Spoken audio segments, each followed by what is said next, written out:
Well, again, welcome everyone. My name is Barb Sanders. I am the education specialist here. I see many friendly faces I've seen in the past. It's very good to see you, but as I've said in the past, I'm used to talking to 8th graders, so you all scare me a little bit, but nevertheless, I'm going to move forward.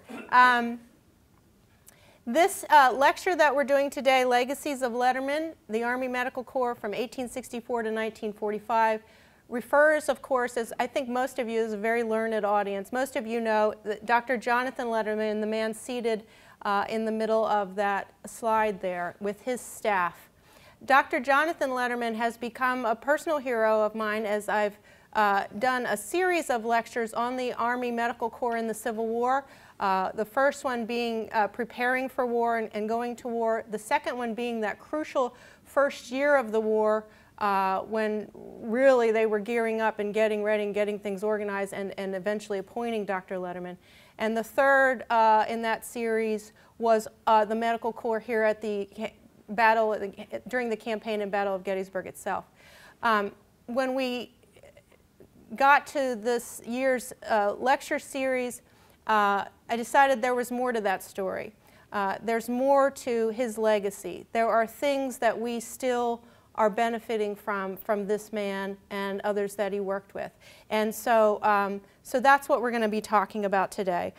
Dr. Jonathan Letterman and his cohorts, and what have we really learned from them, and what have we not learned from them. So let me put it out to you. Again, now I'm used to working with kids, so I'm going to put it out on you a little bit. Please feel free to shout out. What really do most people think of as the medical legacy of the Civil War? Not you all, because you're a learned audience again, but what do most people, when they think of the Civil War in medicine, what do they take away with them? Okay, most people think of amputations, I heard, all right? Most people think of cutting off arms and legs, infection. They did not know about the germ theory at that time, so they were kind of figuratively operating in the dark. Triage over here, so many of you know that over the course of the Civil War, based on what they had learned from the Crimean War, that they perfected a series of triage, a system of categorizing those wounded so that you could get to the most critically wounded and treat them first. So today's lecture is about all of those things. It's really about the system. It's really not a romantic topic at all. So those of you who are here for Valentine's Day, it's about acts of Congress, and it's about systems and organization, and it's about people who have not administrative ability to cut through the red tape and get things done for the care of our fighting men. So we're going to look at some basic questions today. First of all, what were the instructing legacies that Letterman and the Civil War left us with? Some of them we've already called out. Which legacies have successfully evolved through World War II and which have not? Some of these things we seem to have to relearn every time we enter into another military conflict. And since World War II, how have we progressed and how have we digressed? I'm not going to get into that very much today. Maybe that'll be a lecture next year, I don't know. But it's just something for us to think about. I have several books up here. If those of you who are interested in learning more about this, that's all I'm hoping. I'm going to be doing a very broad sweeping overview in 4 areas today. But if you're interested to learn more, you probably have heard about the Civil War medicine book by Dr. Alfred J. Bolett. Another couple of books that I have include Healers in World War II. This is Oral Histories of Medical Corps Personnel. This is a really great book by Emily Mayhew called Wounded, A New History of the Western Front in World War I. It also has several oral histories in it. But really, the most amazing book that I discovered after I got started, and I thank the Lord for this book right here. It's called Providing for the Casualties of War, The American Experience Through World War II by Bernard Rostker. And Mr. Rostker prepared this for the Office of the Secretary of Defense. It's part one, supposedly there's going to be a second part coming out that comes up to the modern day looking at the medical corps. And it speaks to me because if he prepared it for the Secretary of the Department of Defense, it means somewhere out there they want to continue to learn from the people of the past going through these medical experiences. This is an excellent book. If anybody would like to take a closer look at it, I'll have it up here at the end. So this is a quote that I use in almost every lecture from Major General Paul Hawley, and lo and behold, there's Major General Hawley there on the right himself. He said, "I was the chief surgeon of the European Theater of Operations during World War II, a position similar to that of Letterman in the Army of the Potomac. At that time, I often wondered whether, had I been confronted with the primitive system which Letterman fell heir to at the beginning of the Civil War, I could have developed as good an organization as he did. I doubt it. There was not a day during World War II that I did not thank God for Jonathan Letterman." Well, that really says something, doesn't it? This guy is in a completely different era, different type of fighting, different type of weapons, different type of transport, different type of everything, different type of wounds, different type of war. He's dealing with things on a completely different level. But you notice he refers to systems and organizations again. So he's still using the basic systems and organizations that were created during the Civil War.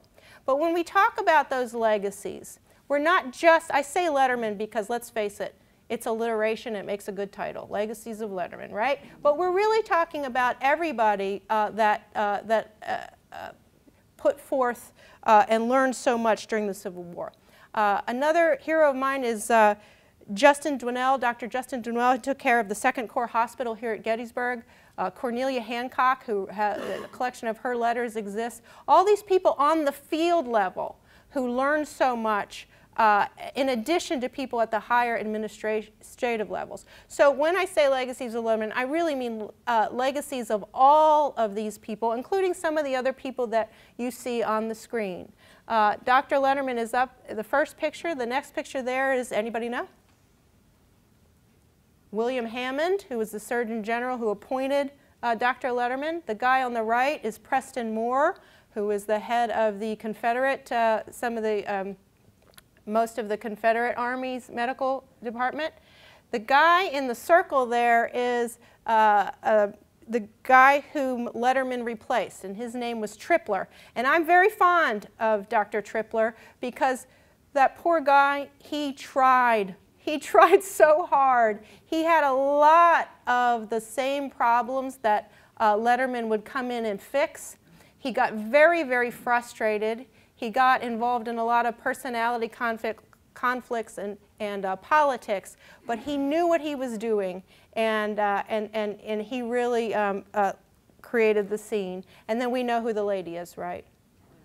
Clara Barton and others like her. Boy, Clara Barton did not put up with red tape at any point in her life and went on after the Civil War to create the Red Cross. So just to focus on, there we go. William Hammond. William Hammond comes in and is appointed in April of 1862 when this act, the Act to Reorganize and Increase the Efficiency of the Medical Department of the Army, comes into play. This act was pushed through by the United States Sanitary Commission. So the efforts of civilian organizations in pushing the medical corps forward does not end here, but it does begin here. You can see several of the things that they wanted to push through. This is in '62, so the war's already been going on for a year. Okay, they've got to get organized. They've got to get to the meat of things to care for these soldiers. But the key provision, which you could never use this language today, was the appointment of a Surgeon General to be a young man of active and vigorous habits, because the Army was operating on a seniority system. Any of you who've been to my other lectures, we spend a good time establishing this, meaning the next person who's been in the Army, the next person in line gets the job. So early in the war or before the war, there was no efforts to gear up the medical corps, to train the medical corps, to learn about it and get it put into place. I don't have the statistics with me, but the Surgeon General had been the Surgeon General in the Black Hawk War or something like that. So they were not, nobody was expecting as long a war as they thought, but they really didn't take the efforts that it needed to get the medical corps ready. So William Hammond then appoints Dr. Letterman. This is Dr. Letterman's gravesite at Arlington National Cemetery outside of Washington, D.C. You can see it's literally his epitaph that he is the father of battlefield medicine. And you'll note the words, you can't quite see all the wording, so I typed it in up there at the top. But note the words order, efficiency, and organization. Now when I die, these will not be words on my epitaph. But it's important. Who brought order and efficiency, this is what it says at the bottom, into the medical service, and who was the originator of modern methods of medical organization in armies. His system was officially adopted for the United States Army by an act of Congress in March of 1864. By the time of the Battle of Gettysburg, most parts of his system were put into play and working effectively. He resigns from the Army late in 1864, and he moves to California. His story, he was only 38 years old when he puts all this stuff into play, by the way, which is astounding to me. And he dies at the age of 47, less than 10 years later, and is buried at Arlington National Cemetery. So what is this system and what is this organization? Well, specifically, and it looks pretty simple there on the screen, but specifically he put the system into place so that there were enough personnel, enough supplies, and enough beds at each point of the path of a soldier, and kept them moving through. So when you have, and it sounds like common sense to us, but really took a lot of organization to get this into play. So you get wounded on the front. You have a first aid officer who has a medical haversack with a tourniquet, probably some whiskey, a bullet probe, some bandages, maybe a splint, who treats you at the front and gets you back to the next stage, to the aid station. And stretcher bearers, the stretcher bearers in Letterman's plan are trained men. They are not just the musicians who were supposed to put down their instruments and go do something that they have not been trained for. Now they have been trained, and that picture on the right is a triage drill. Those are not real wounded. Those are men learning the best way to carry a wounded man, learning how to put them into the category so you get to the most critically wounded first. The picture on the left there is of the members of the United States Sanitary Commission. Earlier men before Letterman were not keen on other people coming in and telling the Army what to do. It was not a popular move. He worked very well with these organizations, knew what they had to learn and what they had to offer. He evolved that triage system, as I've said, the transport system. He got the ambulance corps away from the quartermaster department and with McClellan's help, and over to the medical department. So again, it sounds like common sense. Of course, the medical department should be in charge of the ambulances, how many there are, where they're positioned, et cetera, et cetera. But this is something that he had to wrestle with and have evolved. The supply system. Now at the time of the Battle of Gettysburg, it's on the divisional or corps level. So that you can set up these hospitals. So after the transport to the aid station, the basic surgical procedure, then you're going to a field hospital. These field hospitals are located right around where we're sitting today sometimes on Taneytown Road. Sometimes they have to be moved further back. Eventually, they're going to turn them into divisional field hospitals, but that way the supply wagons, when they catch up, know where to go. They know where to find, about how far behind the lines. The wounded know from each division and corps know if they follow their line of battle back, they're going to run into their hospital. They're going to be hopefully properly supplied and taken care of. And then you're continued in care surgery, then you're transported. There was a train station here at Gettysburg, so you'd be transported to a general hospital if you need more care, if you can't yet go back to your unit, maybe in Philadelphia. Baltimore, perhaps. Maybe you're not yet ready to join your unit and you're not strong enough to travel by train to a general hospital, and that's where Camp Letterman, the large tented general hospital here in Gettysburg, came into play, of course named after Dr. Jonathan Letterman. And has everyone heard of that before? We've talked about that extensively. So that's was located where Arby's and Giant, and it's Camp Letterman Drive. Ruby Tuesdays is on Camp Letterman Drive, so that's about all that exists of that. But that was a large tented general hospital that was in existence, which just speaks to the mass amount of wounded that was in existence here at Gettysburg until 2 days after Abraham Lincoln delivered the Gettysburg Address, so until late November. You'll note that there is, and we're going to come back to this today, flexibility and adaptability to this process based on road networks and based on any number of other things. So just the fact that they created Camp Letterman tells you that they're going to be able to look at the system and supplies and personnel and hold a certain number of people back, and others go on to the next battle. And that's going to be really, really key. And ultimately, I'll just jump ahead. So it's like if you see the end of the movie before the beginning, I'll just jump ahead to the ending here. The big ending is that's really our legacy that I hope we take from Letterman, that adaptability and flexibility and evolution of these systems of care. So what are we talking about between the Civil War and World War II? What are the major military actions? And how do the systems and precedents that were put into place in the Civil War affect things? So after the Battle of Gettysburg and post-Civil War, the surgeons were now experienced. They're still not operating under antisepsis. They still don't really understand infection, but care is improving, the system is in place, and it is used as a model for European armies. We even display things at a World's Fair, different wagons and different mobility issues. So Letterman really puts us in the mark worldwide for this care. We returned to normal peacetime operations. In 1866, for example, there are 187 post hospitals with 10,881 beds. That's it. So if you think of just at the Battle of Gettysburg, there were 27,000 wounded. Okay, now post-war, in all the post hospitals, there's just almost 11,000 beds. Both sides in the Franco-Prussian War of 1870 incorporated Letterman's innovations. Then the Indian Wars on the frontier, the post surgeons there were principally occupied with the care of the sick. In 1877, the Army adopts antiseptic surgery.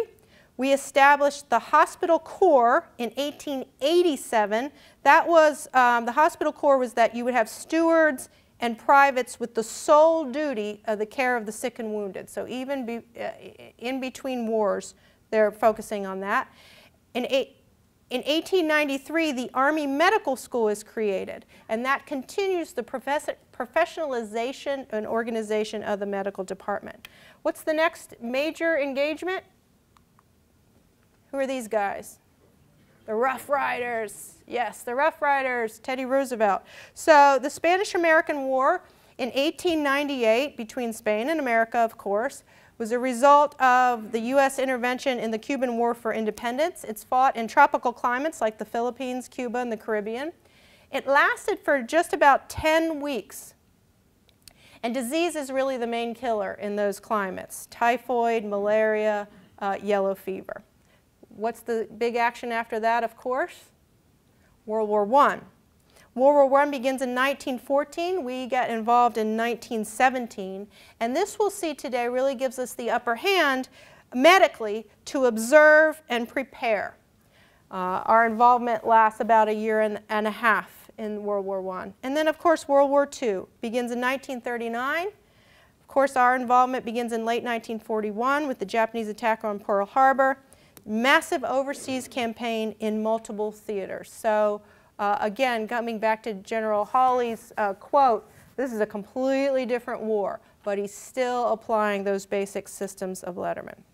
Today, we're just, okay, so when I decided I was going to do this lecture, this is a little aside, I had 12 different areas that I thought I was going to be able to cover. from the Civil War to World War II. It's not going to happen. So today we're just going to focus on the progression in 4 areas: our preparation for war, the treatment path of the wounded soldier, the evolution of post-care and rehabilitative care, and maybe, just maybe if I get to it, a little bit about the evolution of mental health care, which really deserves an entire lecture all of its own, but I will try to get to it today, but get you out of here in time to go to your Valentine's Day dinners. So preparing for war and mobilizing the Army. So we now know, so how did we get ready? How did we fare in these major military campaigns? We know the now infamous story of the crowds of spectators after the battle, at the Battle of Manassas, and the ill-prepared stretcher bearers and ambulance drivers who kind of just ran for the hills. So wars now, there's changes in technology, weaponry, communication, transportation. They now become world wars on a global scale. So how did we prepare individual soldiers? How did we prepare and mobilize whole armies? And then how did we prepare the medical departments of those armies? We're just going to look at some key developments as we go through. In the Civil War, everybody probably knows what a basic Civil War medical exam was, especially at the beginning of the war. Okay? So basically, they'd go and maybe thump on your chest a little bit, say, "How are you feeling, soldier?" Okay, good. It's just going to be a battle or two, right? Perhaps they would have you do the eye exam. Let's do that now. How many fingers am I holding up? 2. Good. You passed the eye exam. Can everybody hear everything? You passed the hearing test. How are your fingers? Let's wiggle them, everyone. Wiggle them. And what finger am I looking for? Looking for your trigger finger. A lot of these guys had been farmers and had lost tips of fingers in various accidents, so you have to be able to pull the trigger. So as war goes on, they're very minimal diagnostic tools. They're just looking for your basic and general health, as you can see from the outside. There are all kinds of things that individual soldiers were not prepared for, and whole armies and the medical corps. POW care, the draft and draft riots, soldiers who are malingering, that we now know many perhaps were having some stress and combat stress and issues of that nature. Diseases, we certainly were not prepared to handle eruptions of major diseases based on bad food, bad water. But they're basically at this point just looking for glaring deformities and really bad health. In World War I, various neuroses and more physical conditions were screened out. The Army in World War I rejected 69,394 men, including 21,858 for what they termed generally as, quote, mental defects. So whether that be emotional or whether that be with the intellect. So they're screening more out at that time and looking for different things. In World War II, health exams for recruits included both physical and mental health screenings, and they're also preparing these guys for their specialty and training. So the screenings for paratroopers are going to be different from screenings for other soldiers. We also had the selective service system at that time. 1,250,000 men were rejected in 1942 and 1943 alone. That was 12% of those examined. The historian Stephen Ambrose said that the physical and mental examinations screening out a lot of soldiers, according to Stephen Ambrose, he said it made the average draftee of World War II brighter, healthier, and better educated than the average American. This is an illustration of the Spanish-American War, loading a ship and getting ready to go on our first kind of overseas campaign. When war was declared in 1898, Congress increased the size of the regular Army from 27,000 to just under 65,000, and eventually 223,000 volunteers would fill the ranks. The mobilization of the medical department, however, did not go as well. There really wasn't enough time. Again, this was a 10-week war for us. they did not have the time to acquire the equipment, train the men, get the right men there. And like in the Civil War, they resulted in using contract surgeons. And again, any of you who've been to a lecture of mine, you'll know that regular Army surgeons and contract surgeons did not think a lot of each other. So we did not exactly prepare the medical staff very well. Between the wars, and as a result of the Spanish-American War, several things help us to get ready for World War I. Anybody know who that guy is? Oh, you guys, it's such a smart crowd. Such a smart crowd. Yes, President McKinley. President McKinley, after the Spanish-American War, appointed members of something called the Dodge Commission. And these guys, I think it was all men, recommended a higher level of readiness in peacetime for the medical department. Specifically, a large force of commissioned medical officers. They recommended a reserve corps of medical officers and nurses and a year's worth of medical supplies, quote, for an army at least 4 times the actual strength. So they don't want to relearn that Civil War lesson of, are we going to be in a long war? Are we not going to be in a long war? They're just going to gear up and try to get staff and supplies and everything put into place.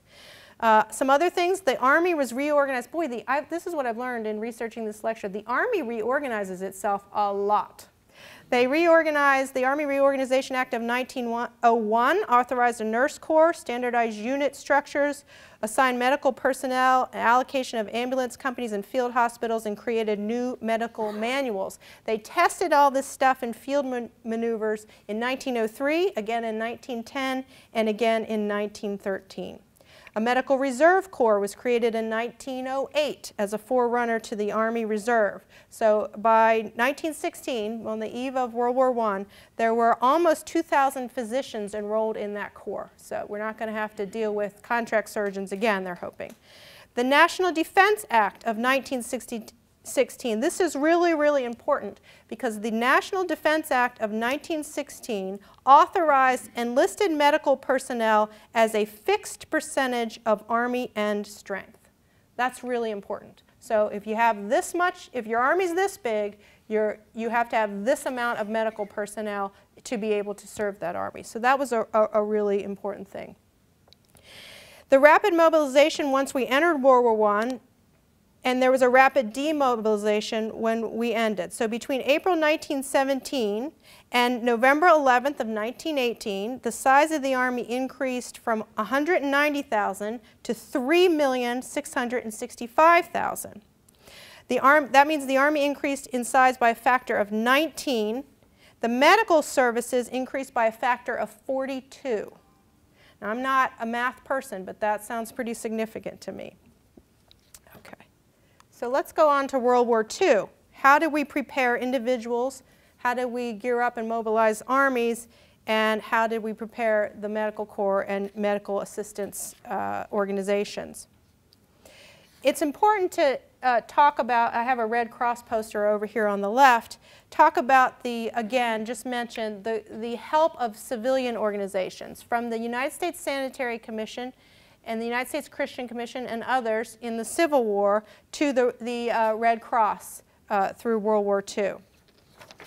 And the importance of the Army working with those organizations for help. So Clara Barton, we already mentioned her. The American Red Cross in World War II, now you have blood donations and blood drives in the States, and you have plasma.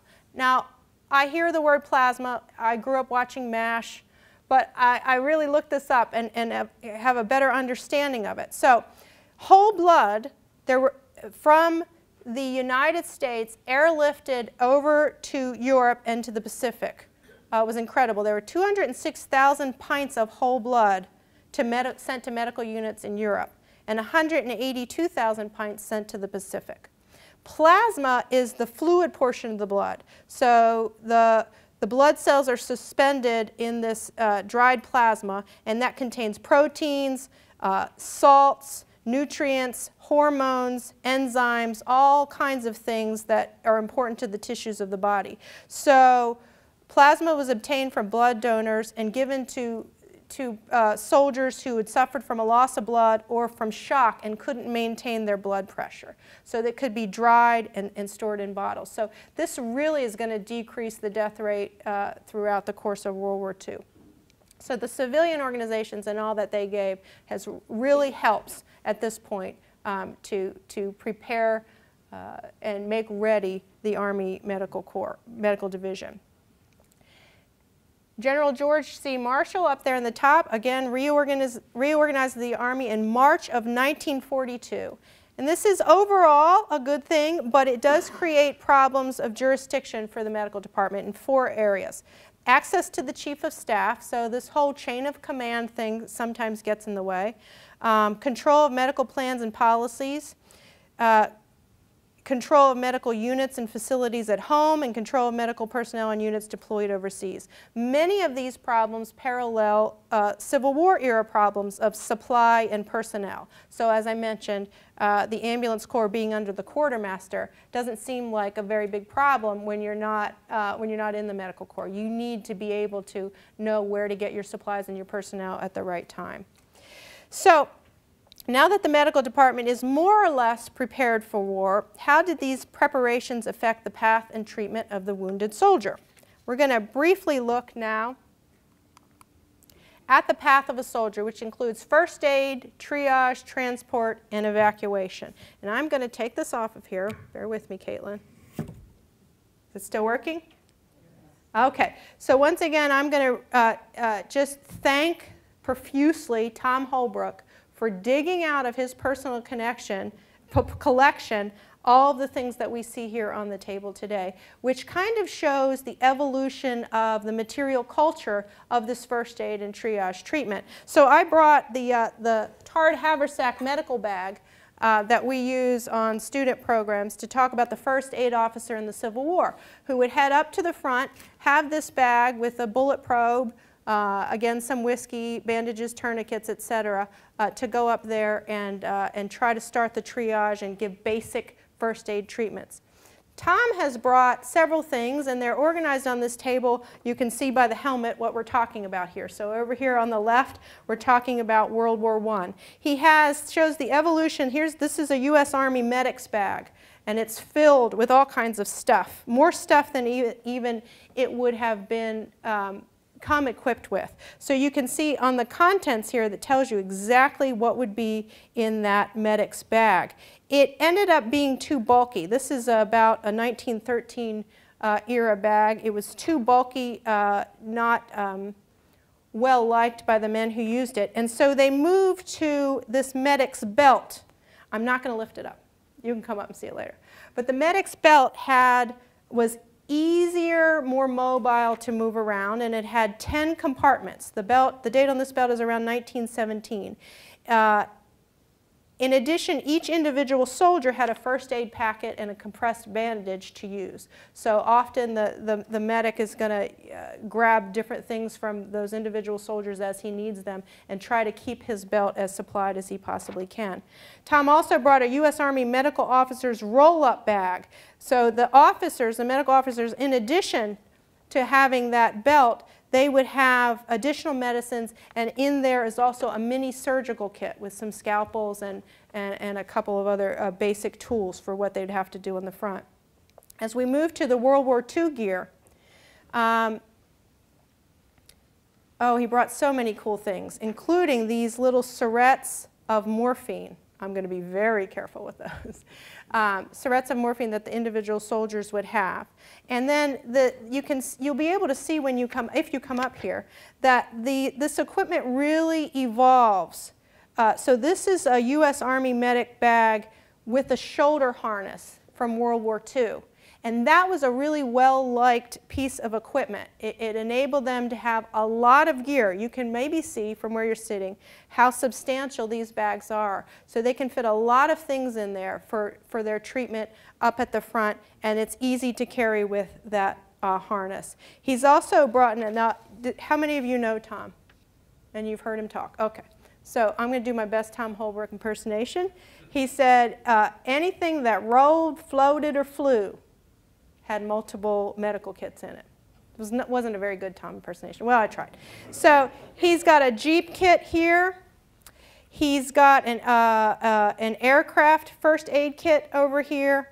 And then he has several other special things, Navy things, a U.S. Navy pilot's individual first aid pouch. And this item over here is a special kit of materials, pretty heavy, that was created for the tropical climates, so special things to guard against mosquitoes and all that sort of stuff. So again, this is just, please, when you see him, thank him, and he will be here afterwards to answer any questions and for you to see that stuff more up close and personal, but it does show the evolution of the material culture as various things change and how that equipment is changing.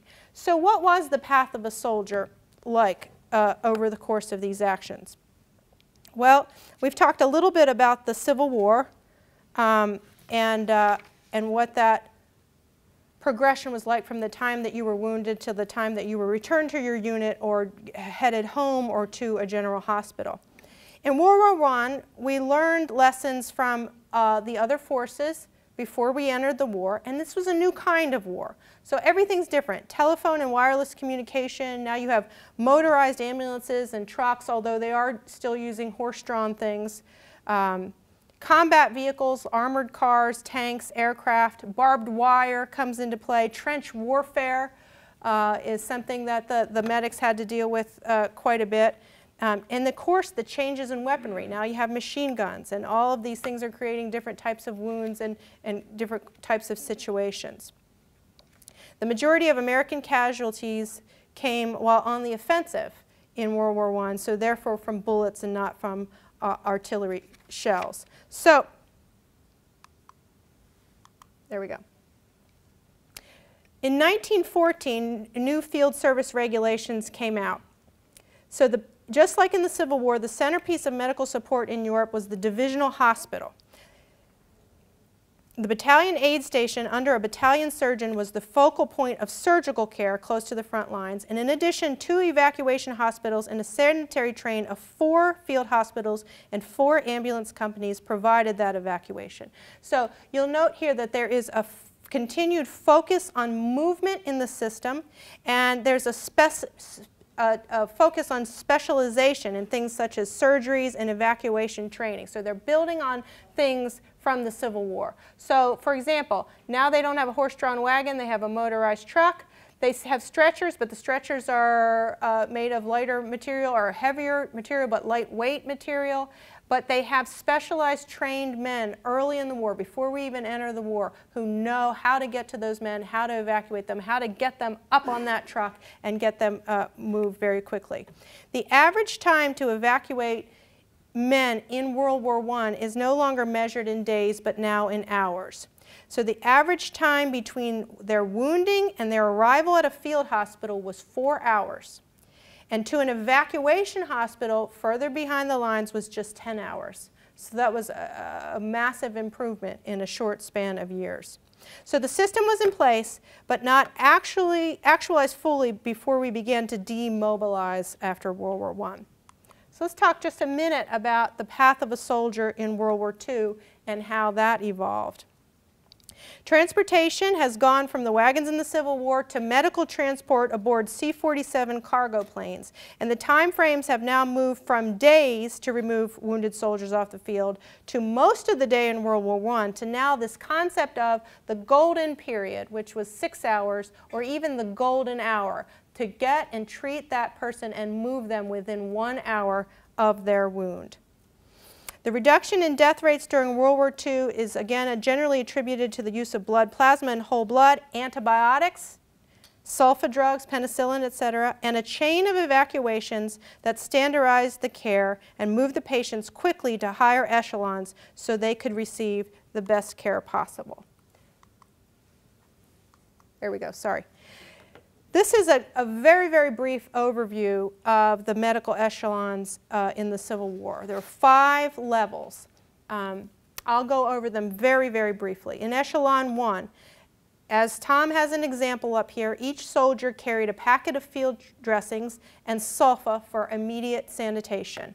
The medics were trained to treat minor injuries and to stabilize serious injuries and to transport to the aid station. The aid station was 300 to 500 yards away.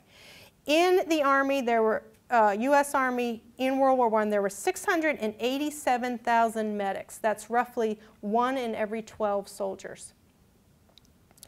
One of them spoke at World War II weekend this past year, and it was fascinating to think of the very, very basic level of training he got in first aid.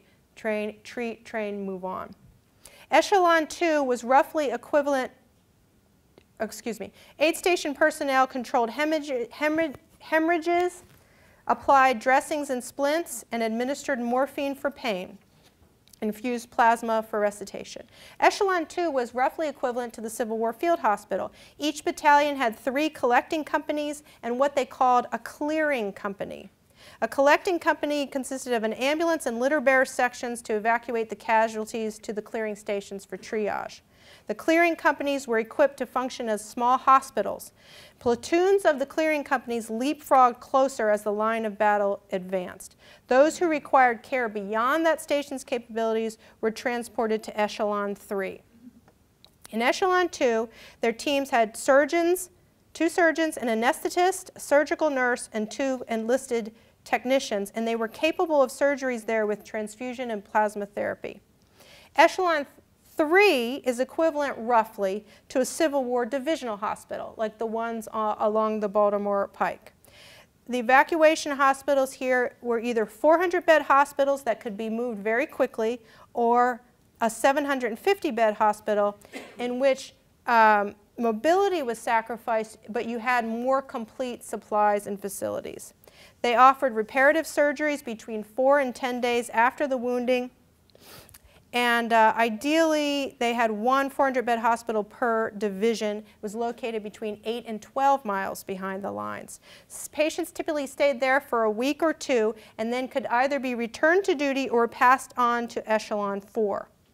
Echelon 4 is roughly equivalent to a Civil War general hospital, like Camp Letterman or the hospitals in the major cities. It's still in the zone of communication because they still ultimately want to get that soldier recovered enough to send them back to their unit or to a unit.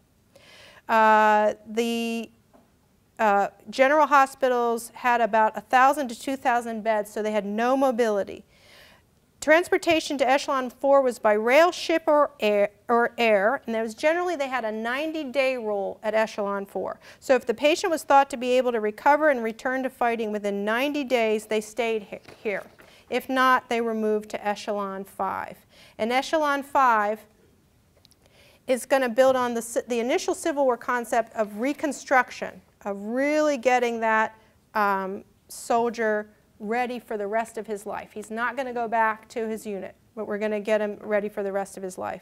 Specialized long-term care in military, VA, and civilian hospitals that could provide reconstructive and rehabilitative surgeries and other services. So what about these C-47s outfitted? Okay, this is actually the C-47 at the top, but the larger picture there is a C-46, which I know nothing about, but I use it here to just demonstrate how they would outfit these massive cargo planes to transport the wounded soldiers. The speed of a path of a soldier through the 5 echelons of care improved throughout the war, and as Rotzker noted in that book, the increased role of aircraft in evacuations foretold the revolution in military medical care that was to take place in the latter half of the 20th century. Okay, now my little note here says it's supposed to be 2:10 right now. I'm not doing so bad. We're going to get through this. Okay, so the path of a soldier in World War II, therefore, is still remarkably similar to the Letterman system. But no one in the Civil War could have foretold the immense evolution in the considerations of post-operative care. The last 2 things we're going to talk about today, I'm really going to have to go over very, very basically. The concept of rehabilitation first appears in the Civil War. They attempted reconstruction surgeries, but really appearance of the soldier so that they are not stigmatized in their post-war life is of utmost importance. So you see the gentleman in the upper right picture. his arm obviously is not functional. But when they were trying to make decisions, for example, whether to amputate or just remove a segment of the bone, they're really thinking about their appearance and not the functionality. Functionality is going to come later. The large number of amputees over the course of the war spurred advancements in the field that we now call rehabilitative medicine, particularly in the development of prosthetic devices. And the main leader in this area of plastic surgeries and reconstructive surgeries is a man by the name of Dr. Gurdon Buck. He's the father of plastic surgery. And another main change here is the growing concept of long-term federal care, rather than the vets and their care being the responsibility of state or local areas. So this includes the provision of limbs, the creation of soldiers' homes, and eventually the soldiers' pensions. In World War I, this concept of rehabilitative care takes great strides, partly because there are reduced mortality rates. So now there's a greater number of veterans. And the nature of their wounds and disabilities led to this evolved concept of rehabilitating them, returning the wounded veterans back to productive members of society. Once the United States entered the war, the Surgeon General ordered a study of Great Britain's practices in this area. And the study team emphasized the necessity of keeping the prospective patient under military medical control until they would be able to assume wage-earning positions or enter upon an arranged and a definitive source of occupational therapy. By the end of the summer of 1917, there was a division of special hospitals and physical reconstruction. And this was formed for the reception, classification, distribution, treatment, and care in the United States of invalidated officers and men, and for not only their curative treatment and education, but also to take measures for securing employment for them when discharged. So this is a huge leap from the Civil War. I know Scott Hartwig, I talk about him like, Scott Hartwig is my husband, if any of you don't know that, and so he did an article on some of the casualties of the 69th Pennsylvania, and I think that was in Gettysburg Magazine, I can't remember, but there was one soldier in there that I vividly remember his story. He was what they called feeble and tremulous, that he couldn't hold down any job after the war. His wife left him, they didn't get a divorce, but she left. He had multiple injuries, and he lived in Lancaster, PA, and somebody got him a job to, all he had to do was once a day light the street lamps, and he couldn't hold that job. It was the easiest job they could think of, and he couldn't hold that job. So we've gone from that now to over the course of World War I, really thinking about what do we owe these veterans and how can we get them back to a productive level of society. Some highlights of the plan was the expanded role of the medical department beyond just getting the soldier back to his unit, establishing vocational schools and shops to create a teaching corps. This is a forerunner of the GI Bill. You can see here at Walter Reed Hospital some of the therapies they use to get working again. First Steps to Usefulness is a page out of a book from this. So the Smith-Sears Act of 1918 looked at what point are soldiers no longer in the Army, at what point do we turn over their care, are they ready to go, and this is going to come back in World War II and later, this type of conflict between Army care, veteran care, who does what when. This is the type of political and personality conflict that Letterman, unlike many others, was able to avoid and really just look at what's the most beneficial for the soldier. With the sudden armistice on November 11, 1918, the whole program was truncated in size, scope, and duration in the rush to demobilize. Between the wars, in 1924 was the creation of the Veterans Bureau. In 1930, the Veterans Administration is created, and it combines several bureaus, including the bureau that handled the homes for soldiers, incapacitated soldiers, the Pensions Bureau. It all becomes part of the VA. World War II post-care and rehabilitation. I won't get into this too much. There's a lot of different acts The Disabled Veterans Rehabilitation Act of 1943 provided for care on a space available basis and authorized vocational training for the disabled. And then President Roosevelt in December of 1944 says that those returning from overseas not be discharged until they had, quote, received the maximum benefit of hospitalization and convalescent facilities, which must include physical and psychological rehabilitation, vocational guidance, pre-vocational training, and resocialization. I find this focus by that particular president very interesting. Here is a guy who was not mobile, not able physically to do a lot, although he covered it up. And so he's really trying to make sure that those veterans get that care. The GI Bill was created in 1944, provided for college or vocational education for returning veterans, as well as loan programs for those with disabilities and for those without.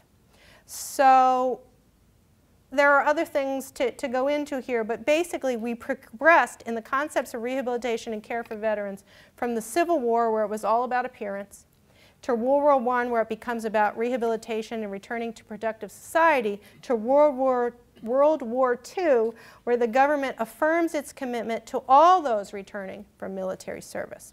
Did we progress as well in treating and caring for the mental health of our soldiers and veterans? And that's the last thing that I'll just touch upon today. This, as I said, this is a big story. I really wanted to go into it a great deal, but it really is worthy of an entire lecture unto itself. So I'll just touch upon a few basic things with this one slide. In the Civil War, the typical medical screenings, of course, included no mental health considerations, and there was no system of treatment. The medical and surgical history of the Civil War reports 15,350 cases in the Union Army, just in the Union Army, 15,350 cases of what they lumped together: insanity, nostalgia, and sunstroke. Those were lumped together. So why were those lumped together? These were all considered diseases of the nervous system. So any mental incapacitation was regarded in the Civil War as a physical ailment. Of course, we know that malingerers and shirkers were regarded with contempt, and that some were captured, brought back to their regiments, and shot to death by military authorities. So any mental incapacitation is seen as punishable. Okay? Nostalgia is what they called homesickness. Yes. The commanders for what they called term nostalgia generally used a generous furlough system or constant hard work to combat. And usually they had this nostalgia in the non-campaigning season, so over the winter when they're in winter camps and can just think about and long for home. The records attribute 67 deaths to nostalgia. Boy, I was closer to death my first year in college than I even realized. Because I was homesick. Okay, a soldier's heart. A soldier's heart was rapid. Now tell me what you think this sounds like. This is what they called soldier's heart. Rapid and uncontrollable heartbeat and palpitations, shortness of breath. It was also called stress heart or irritable heart. Physicians noted that the excitement of battle and double-quick marching caused this syndrome. What's that sound like to you? Thank you. Any of you who've had panic attacks, they were having anxiety attacks. That was called soldier's heart. So there was a connection between stress of the war and physical symptoms, but generally it was determined that some derangement of health preceded this phenomena. In other words, that these conditions could have been screened out. Disability claims for pensions based on psychological problems were denied in the Civil War, and soldiers who developed persistent psychotic symptoms were hospitalized, and many at the Government Hospital for the Insane in Washington, D.C. So overall, there were 2,410 white and 193 black soldiers diagnosed as insane. In World War I want to talk about the guy on the upper left here. His name is Dr. Thomas Salmon. He's my new guy that I'm going to start to learn all about. Again, America benefited from observations of other nations and what they were dealing with before we entered the war.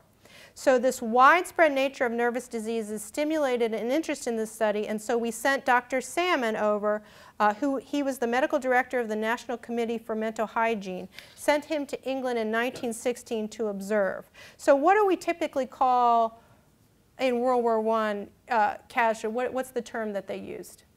Shell shock, right. Shell shock originated, they eventually began to turn it neuropsychiatric casualties or neuroses elements. But shell shock was a term that was initially thought to be a physical or neurological reaction to literally being close to an exploding shell. And it was used a lot. It was overused. Dr. Salmon goes over to England in 1916, and he concludes that the strain of war leads to what he will now call war neuroses. And he referred to that as a pre-existing condition or tendency that they came in with that is now agitated and brought to the surface by the stresses of war, such as depression, anxiety, et cetera, et cetera. So they're still thinking they can screen this stuff out. They're still not totally putting the emphasis on the fact that perfectly mentally capable, healthy people can come in and go through combat stress situations and come out a changed person. But he had some very important things in his report. First of all, he reported that the British and French had learned that treatment at the front, or as close to the front as possible, and back to the unit in combat led to a more rapid improvement. He determined that the following 4 things should be given: encouragement, rest, persuasion, and suggestion. So in other words, you're going to be okay, I want you to rest, and then we're going to get you back up there. I think it'd be good for you to get back up to the front. Don't you want to get back to the front with your men, et cetera, et cetera. Okay. He stressed, and this is key, that neuroses and malingering be distinguished, and of ensuring that, quote, no case in which the possibility of neuroses or psychosis exists be finally dealt with until the subject is examined by a neurologist or psychiatrist. So he suggested that we follow the British model, which is that a psychiatrist, who was at the rank of a major, and supporting staff be assigned to each division, that there be a psychiatric ward established in each general hospital, backed up by a special hospital just for war neuroses. So this ward specialization, which began in the Civil War, is now including mental health specialization. Circular number 35 of June 13, 1918 was the management of mental diseases and war neuroses in the American Expeditionary Forces. This was detailed instructions for the care, evacuation, and transportation of these patients.